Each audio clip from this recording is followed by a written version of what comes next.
Hello. So in the last video, I talked about anxiety as information. And in this video, I thought I was going to do a short exercise with you, or I'm going to teach a short exercise you could do. I encourage you to do for this week. And I'm curious in what this does for you. So I talked about when you get anxious, there are different ways in dealing with anxiety. Some people they get anxious, but they shut everything down. They get passive and they don't listen at all. Some people they get anxious. When they get anxious, they want to solve it and they want to talk about it. And then it's also a risk that you think that someone else is the problem.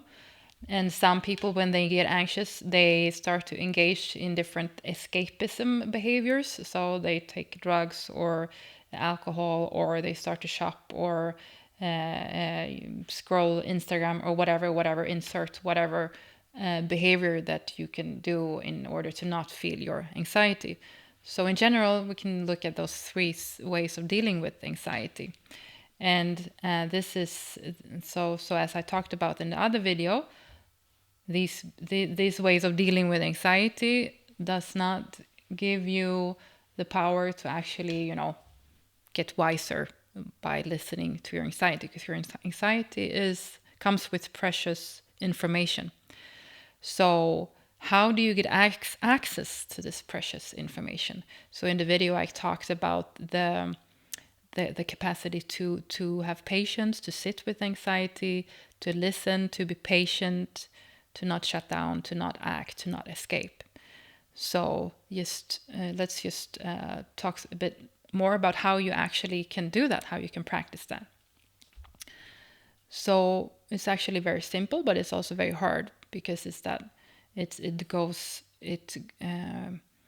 against everything that you are programmed to do. So when you feel anxious, be aware of, okay, I'm feeling unpleasant sensation in my body. And be aware of your impulses to either shut it down, or to try to solve it, or to blame someone else, or to engage in escaping behavior. And try to be aware of those impulses coming up, and don't engage, don't do it for this time, don't do it. Instead, whenever during the day you have the possibility, put your hands on your chest, close your eyes if you want, and breathe. You start to breathe a couple of times,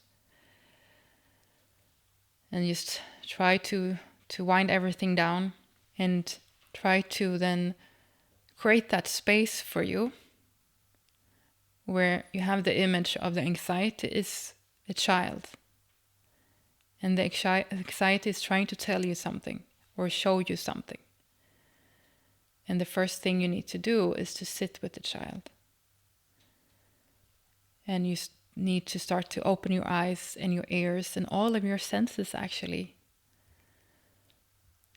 And breathe with the child, sit with the child, and just be patient. Be patient. And then be open to whatever information that might come up about what lies behind this anxiety. Be open to whatever info that might come up. It might not come the first time you sit with your anxiety. Just try a couple of hours later and do this for every day. Be patient. You might not understand immediately what the anxiety is about, but just take a couple of minutes and sit like this, to breathe with your anxiety for just a couple of minutes, until there will come some information, which is a sign that you are more open and more aware. And for some of you, it might come immediately, actually, and for some of you, more slow. And what kind of information might come up? Well, for examples, it might come information that you're sad. You're sad about something.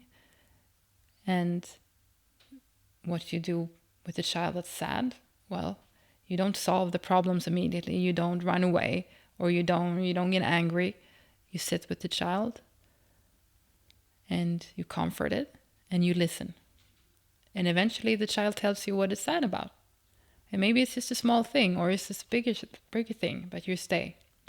Or what comes up is the child is scared. What you do when the child is scared? Well, you comfort it. You're there, and you sit and you tell the child that it's okay, that you are here and you are listening.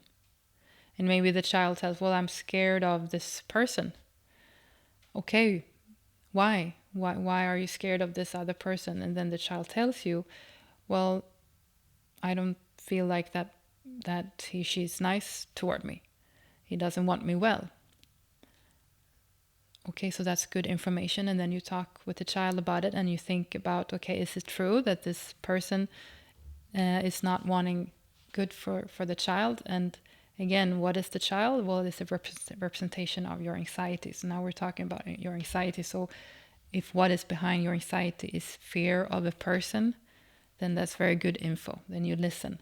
So maybe you shouldn't be close to that person because that person, doesn't want, has too many problems and projects and is not good for you. So you keep the child away from that person, which is you.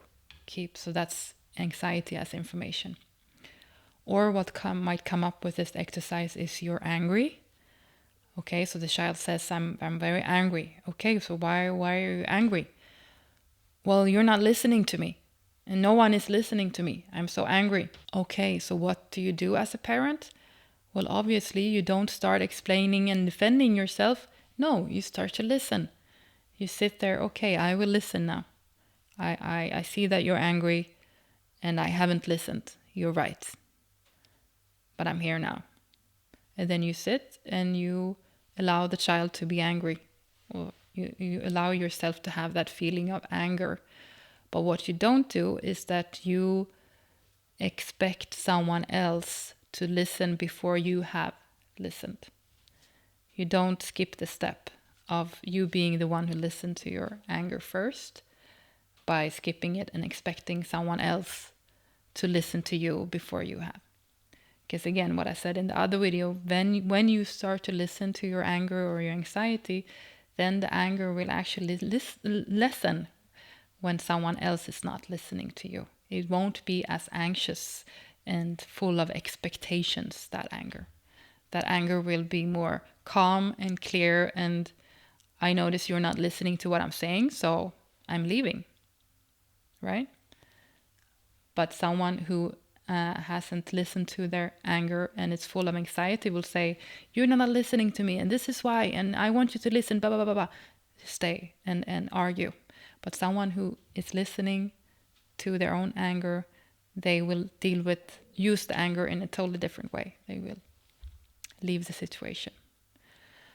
Okay, so please do this for the next week, and then of course continue with it if you like it, to just sit with your anxiety for a couple of minutes every day and wait until there will come some information, and then you will still stay with the information, with the feeling that comes up, or with the memory or whatever that comes up, and stay with it until you will get some thoughts, rational thoughts about how to deal with the information that will come up.